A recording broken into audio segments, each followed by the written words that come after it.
Hello, sobrinhos e sobrinhas fofurinhas da titia. Hoje nós vamos falar de erros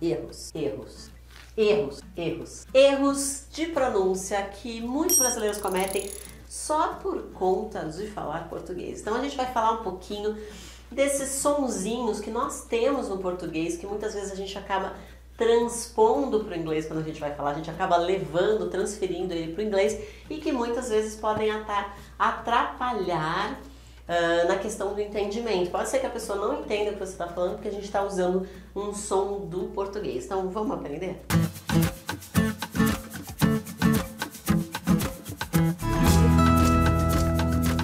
Guys, para tudo, eu vim aqui interromper o seu vídeo rapidinho para te fazer um convite. Nos dias 23, 24 e 25 de novembro eu vou dar mais um treinamento 100% online, 100% gratuito, chamado Hacks do Inglês, e você não pode de jeito nenhum ficar de fora, mas ó, não vai ficar gravado não, eu quero você ao vivo comigo, então save the date e guarda essas datas para estar junto comigo, 23, 24 e 25 de novembro, te vejo lá, tem um link para você se inscrever aqui embaixo, tá bom? Então, primeiro de tudo, eu tenho uma história que sempre os meus alunos me perguntam, sempre a mesma pergunta, fala assim: Teacher, como é que o gringo sabe que eu sou brasileira? Porque tem muitas marquinhas que a gente acaba levando do português, tá? E não tem nada de errado com você ter um sotaque, it's totally okay. I do have an accent, eu também tenho um accent, e acho que eu nunca vou get rid of my accent. E tudo bem, não tem problema. O problema é que muitas vezes essas interferências do português, se a gente não apura a pronúncia, se a gente não presta atenção nesses pequenos detalhes, você pode acabar falando uma outra palavra no lugar daquilo que você quer falar. E o que a gente não quer é que as pessoas confundam o que a gente está querendo dizer, ou a gente quer se fazer entendido, não é verdade? Então esses mini hacks aqui, essas dicas que eu vou dar para você, vão fazer muita diferença no seu speaking e vão te dar um pouco mais de confiança, porque você sabe que você está pronunciando certinho e que o gringo vai sim entender aquilo que você quer dizer. Então, primeiro de tudo, eu vou começar com a diferença entre os sons de D e de G. Por quê? Porque aqui, logicamente, o Brasil é um país muito, muito rico em termos de som e você vai notar que vão ter alguns estados onde a gente vai pronunciar o D do jeito que eu vou explicar aqui para vocês, que é o D de, a gente coloca esse peso, esse ruído no D. Então aqui em São Paulo, por exemplo, eu vejo muitas pessoas falando: eu sou de São Paulo, eu sou de Santos. Então a gente coloca esse peso nesse som do D, que muitas vezes não tem em inglês, porque quando a gente pronuncia o D em inglês, a gente vai pronunciar ele entre os dentes. Ou seja, você não vai fazer esse peso. É como se você fosse falar o D que muitas pessoas em muitas cidades do interior do Brasil acabam pronunciando, que é o dente, dia, tá? Então a gente não fala dia, e sim dia. Em alguns lugares do Brasil você pronuncia desse jeito. Então qual é o som de D que a gente vai usar para falar inglês? É esse som do interior. Então o dia, né? O dente, tá? Então é esse som que a gente pronuncia no meio, entre os dentes. É um som interdental que a gente chama, tá?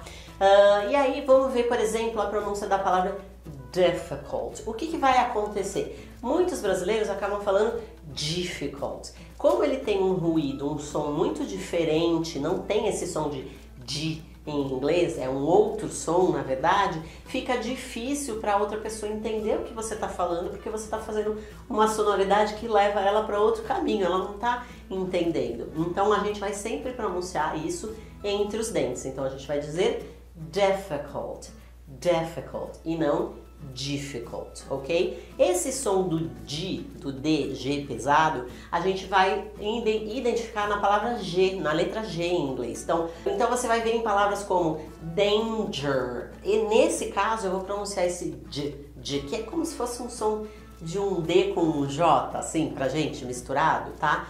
Então, quando a gente pronuncia esses dois sons diferentes, a gente entende que um é entre os dentes e o outro não é, o outro tem um som mais chiado mesmo, mais pesado, você consegue se fazer entender muito mais difícil. Então, a gente não diz dinner, por exemplo, a gente vai dizer dinner, dinner. Então ele é um som mais suave. Então suavizando os seus Ds, você já vai fazer muita diferença aí na sua pronúncia. Uma outra sonoridade também que as pessoas acabam confundindo muito, ainda no som do D, é confundir o som do D com o som do TH em algumas palavras. Então a gente acaba pronunciando o TH como se ele fosse um D, sem fazer aquele som da linguinha entre os dentes, que muitas vezes a gente tem até meio que um preconceitinho de fazer, falar, mas será que não é frescura?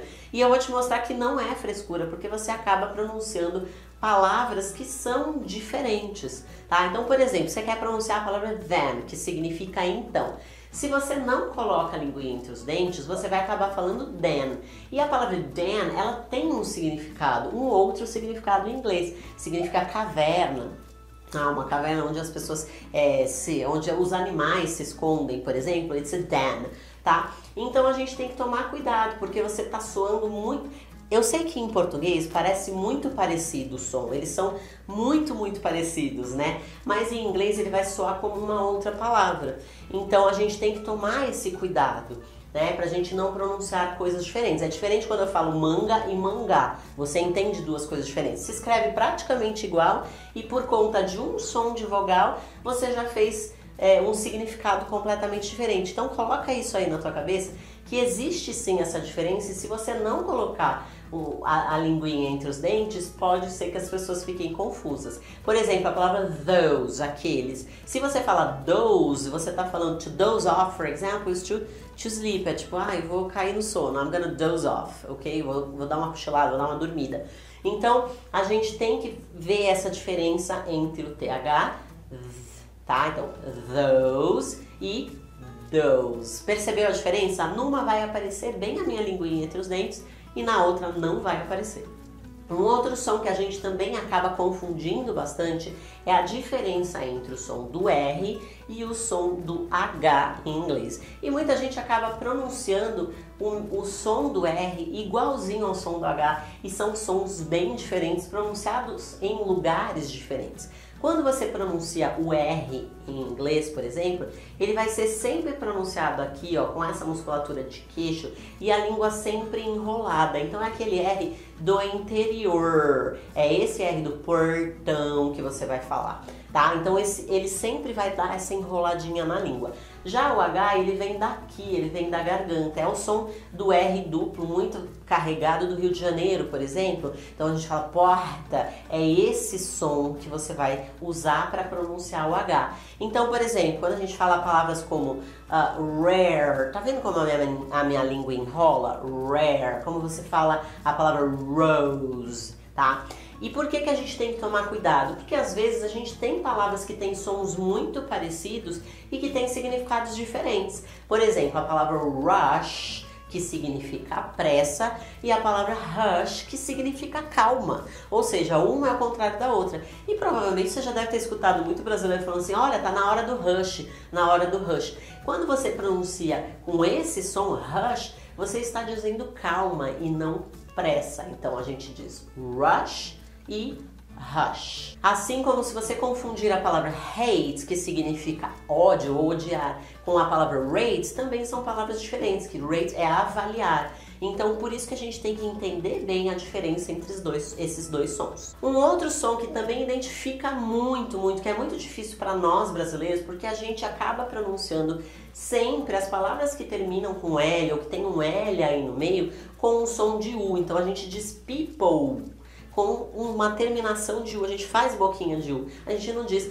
people, tá? Então é um som que você vai precisar trabalhar. Então coloca aí na sua cabecinha que todo L, ele é pronunciado com a linguinha presa atrás do dente. Eu vou chegar aí bem pertinho da câmera pra você ver. Ó, sua língua tem que ficar aqui, ó, presa atrás do seu dente. Então a gente não vai dizer will, a gente não vai dizer e-mail ou milk, né? A gente vai dizer email, well, milk. Então percebe que a pontinha da sua língua, ela tem que tocar a parte de trás do seu dente lá em cima. Então faz esse exercício para você ir se acostumando.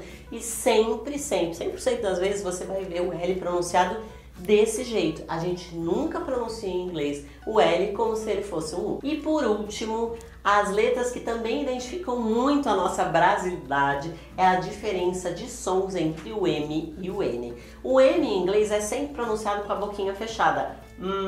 Como se você estivesse falando, nossa, que comida boa. Tá? E todo N é pronunciado com a boquinha de sorriso. Como em português a gente pronuncia praticamente o mesmo som para M e para N, a gente acaba transportando isso para o inglês. Então você vê muita gente falando dream, scream, tá? E na verdade existe, por exemplo, duas palavras diferentes para scream e scream. Scream significa gritar, então tá vendo que eu fecho bem a boquinha para pronunciar scream, e eu falo screen para tela de computador, então screen gritar e screen tela, ok? Então por isso que eu falo para vocês, às vezes esses pequenos detalhes podem atrapalhar no entendimento, a pessoa pode acabar entendendo uma outra palavra. E eu espero de coração que você tenha gostado desse vídeo. Se você gostou, não esquece de deixar aí o seu joinha, já se inscreve no canal se você ainda não é inscrito, ajuda a gente a chegar lá no 1 milhão de inscritos. Um beijo, bye bye, see you next class!